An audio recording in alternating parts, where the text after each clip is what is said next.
جس قدر بھی گتھیاں بخت کی، جس قدر بھی گتھیاں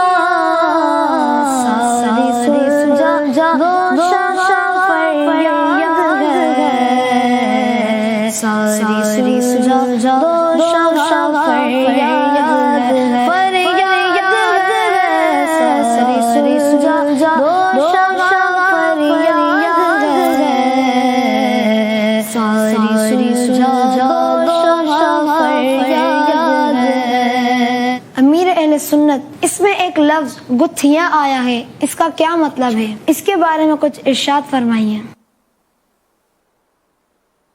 گتھیاں مانے پیچیدگیاں، پیچیدگیاں بھی کیا ہوتی ہیں؟ یہ الجھاؤ، جیسے نہیں وہ آپ نے دیکھا ہوگا یہ دھاگا مانجھا جو ہوتا ہے، یہ بعض اوقات یہ گتھ جاتا ہے، الجھ جاتا ہے۔ تو گتھیاں، اس شعر تو میں بھول گیا، وہ اس شعر میں جو گتھیوں کی فریاد ہے کہ آپ یا حسین ہماری زندگی کی گتھیاں جو سلجھا دیجیے۔ اعلیٰ حضرت رحمۃ اللہ علیہ ایک شعر ہے، جالوں پہ جال پڑ گئے للہ وقت ہے، مشکل کشائی آپ کے ناخن اگر کریں۔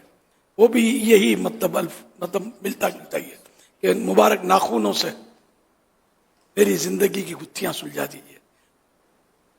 یہ پیچ جو پڑ گئی ہیں الجھ، تو ہماری زندگی بہت الجھی سی ہے، انشاءاللہ ان کی نظر کرم سے، شہیدوں کی نگاہ کرم سے یہ سلجھ جائے گی انشاءاللہ۔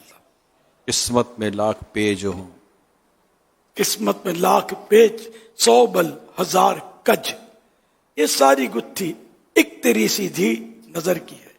بھی اعلیٰ حضرت کی یہ قسمت میں چاہے لاکھ پیچ، یہ الجھنے اور یہ سب یہی معنی میں آ رہا ہے۔ 100 بل، یہ بل یہ جو مڑتے ہیں نا، بل 1000 کج، کج مانے ٹیڑھا پن، جو بھی ہے یہ یا رسول اللہ ایک نظر کی بات ہے،